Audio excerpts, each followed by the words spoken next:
Hello mga Mima Bells, welcome to my vlog again. Yan, natagalan ako no bago mag-vlog, tama ba?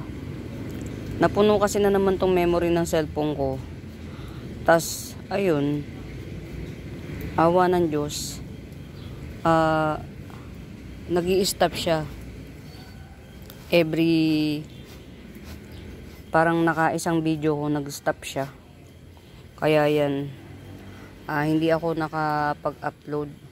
Tas yung isa, meron ako natapos na video. Dahil mahaba nga, hindi siya natuloy i-upload. Tas nung pag-uwi ko, galing sa pinuntahan ko, ayaw na niyang mag-upload, na cancel. Hindi siya ma-upload. Hindi rin siya ma-save. Nabura ko na nga yung dating video. Kaya, pero palagay ko mariretrieve pa yun. Ano lang natin hanapin ko lang yung files na yun. Yan, sa ngayon ayan, ini-introduce ko sa inyo tong napaka-giant, super giant marble blizzard. Yan, ito lang natin, i-highlight natin. Yan, ganito, ito na yung pinakabagong leaves, pinakabagong dahon niya ha. Yan, ganyan siya ka-giant mga Mima ha. Yan. Palagay ko pagka may kukuha nito, iisang nyo lang. Ito lang, wag nyo nang samahan. Pa-ship nyo to ng ito lang. Ganda niya. Actually, panalo lahat ng ng dahon niya. Oh. Ito na to, pang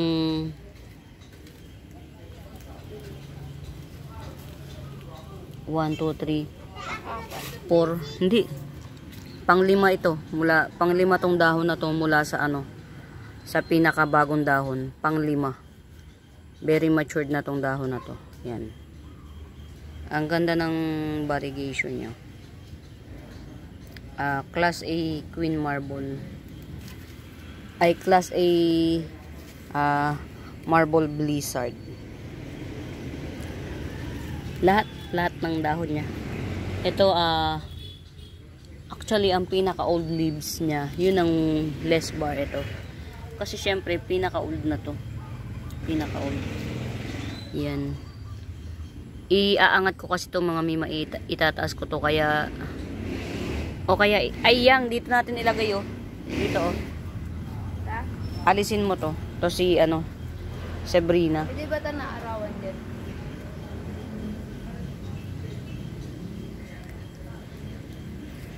Kasi dapat kasi every sa bagay pwede naman mga Mima kapag from time to time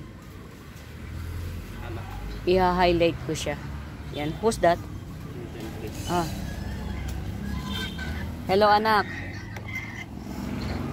Hello. Ayan. Ayan, ganyan siya kaganda. Connecting. Ayan, mga Mima, tuloy tayo ha. Naputol yung pagbibideo ko dito kasi nga tumawag yung isang anak ng kaibigan ko. Napapasyal daw siya rito sa sa bahay para i-check yung computer na anak ko kasi hindi nga magamit ng anak ko. Kasi sabi ko nga, just in case na parang hindi naman na okay yung computer kasi medyo matanda na nga since pandemic pa yun baka ito yung pinaka pangalawa sa pinakalumang dahon. Yan, ito yung pinaka pangalawa sa lumang dahon. Tapos ito pa, lumang dahon to. Tas ito na, yan, the rest super pretty na. Yan mga Mima, itong marble blizzard na to, itong ganito kalaki ibenta ko lang ng 1.8. yan, ibenta ko lang to ng 1.8 mga Mima. Closer look, isang dahon. Yan, i-highlight ko muna tong Itong marble blizzard na to. Mga mima, malaki to ha. Baka ano. Yan o. Sobrang laki nito. Etong mga mima, maganda to kung pagka binaylalo nyo. Ano, tawag dito.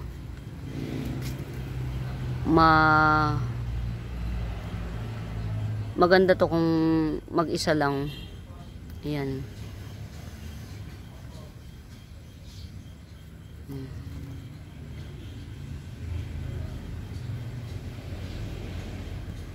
Ayan. Yung mga dinadaanan ng camera mga mima, iba-ibang class, iba-ibang dahon niya yan. Hindi yan yung isa lang yan. Iniiba. Lahat ng dahon dadaanan natin ng camera ha. Ayan.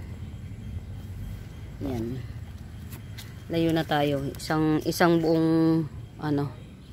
Yan. Hindi siya makuha ano. Actually, dalawang di pa na ako nalayo sa cam. Yan. Para makuha siya ng tama.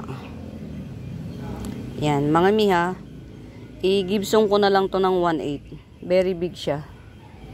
Siguro ano, nasa above minimum to kapag ka ano, kasi yung haba niya, baka 3 feet tall. Mahigit kasi nga pagka isi-ship siya, yung dahon niyan kailangan nakapatingala. Ayan. 1/8 lang to, 1/8. Si Marble Blizzard Giant. Ano, heavy bar siya. Ayan. Marble Blizzard Giant. Kahit yung pinaka lumang leaves yan, lumang leaves yan. Pretty siya. Yan. Yan. Mga mimo, get out. Yan. 1/8 lang yan mga mi, 1/8. Getsungin nyo na, getsungin. Yan. Bye.